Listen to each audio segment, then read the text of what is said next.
అలాగే ఇక్కడ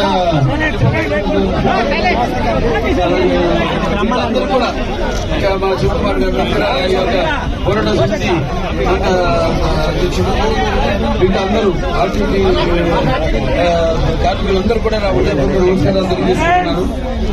ఏ దేశ చరిత్ర చూసినా మనం ఆ దేశం అభివృద్ధి చెందిందంటే సర్ఫేస్ ట్రాన్స్పోర్టేషన్ వల్ల. సర్ఫేస్ ట్రాన్స్పోర్టేషన్ ఒక మూల నుంచి మరొక మూలకి ప్రజలు రవాణా సౌకర్యం కల్పించడం. నాకు గుర్తు ఆనాడు అటల్ బిహారీ వాజ్పేయి గారు ప్రధానమంత్రిగా ఉన్నప్పుడు మన కాబోయే ముఖ్యమంత్రి వర్యులు చంద్రబాబు నాయుడు గారు ఆనాడు మరి ఒక సంస్కరణ తీసుకొచ్చారు. వాజ్పేయి గారు చెప్పడం జరిగింది, ఇలా మీరన్నీ రోడ్డు అనుసంధానం చేయండి, దేశం దానంతటి అదే అభివృద్ధి చెందుతుందని. ముందు ఆయన నమ్మలేదు. తర్వాత సరే ముందు ఒక ఉదాహరణకు ఒక స్ట్రిప్ వేసి చూడమంటే వేసి చూస్తే పెద్ద ఘన విజయం సాధించింది. ట్రాఫిక్ పెరిగింది. అక్కడి నుంచి మొత్తం దేశమంతా కూడా అప్పుడు అవిభక్త ఆంధ్ర రాష్ట్రంగా ఉన్నప్పుడు మరి రోడ్లు అయితేనేమి, రోడ్డు వెడల్పు చేయడం అయితేనేమి, లేకపోతే ఫ్లైఓవర్లు అయితేనే వేయడం అయితేనేమి, బ్రిడ్జిలు కట్టడం అయితేనేమి, లేకపోతే అవుటర్ రింగ్ రోడ్ అయితేనేమి, ఇలా ఏ దేశం చూసినా కూడా వాళ్ళు చైనా చూస్తున్నాం, మన అమెరికా చూస్తున్నాం, దేశాలన్నీ కూడా అభివృద్ధి చెందినాయి అంటే ఈ యొక్క రవాణా వ్యవస్థ వల్ల. మరి ఆ రవాణాకు అనుగుణంగా మనం రోడ్లు కూడా వేయాలి. రోడ్లు వేస్తేనే మనం అప్పుడు ఆనాడు 2018 బస్సులు కూడా జరిగింది. ఆ తర్వాత పెద్దిరెడ్డి రామచంద్రెడ్డి గారు మొత్తం 10 బస్సులు తీసుకెళ్లిపోయారు ఇక్కడి నుంచి.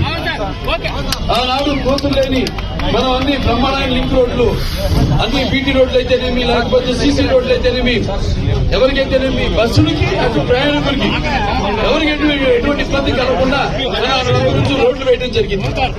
మనం చూస్తున్నాం ఇప్పుడు ఇవాళ రోడ్లు మరి అతివృష్టి అనావృష్టి పెట్టము, లేదా వర్షాల వల్ల లేకపోతే అనివార్య కారణాల వల్ల రోడ్లు ఏదైనా దెబ్బతింటే కనీసం అక్కడ గోతులు మట్టి కూడా పూడ్చే పాపానికి పోలేదు ఈ ప్రభుత్వం.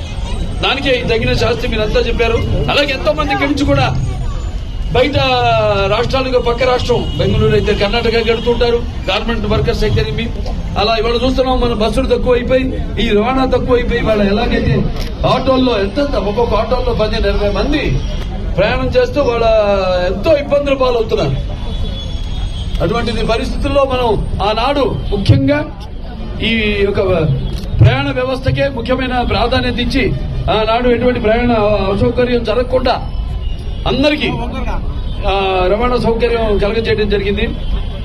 ఇవాళ మరి చూస్తున్నాం వాళ్ళు చేసిన పాపానికి ఇవాళ ప్రజలు తగిన శాస్తి చెప్పారు. ఇవాళ ఎన్నికల్లో ఇవాళ మీ అందరికీ నా శిరస్సు మంచి ధన్యవాదాలు తెలియజేస్తున్నాను.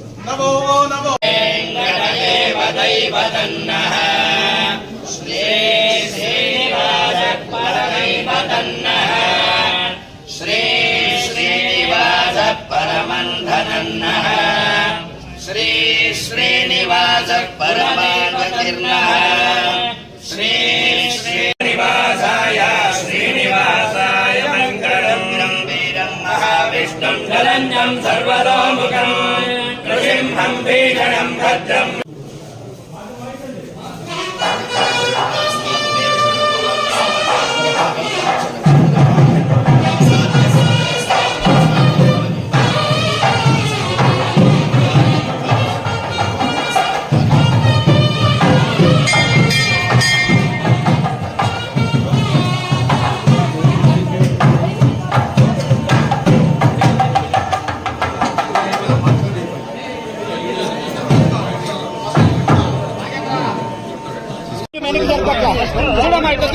ఎరికి జరగాలి కొంచెం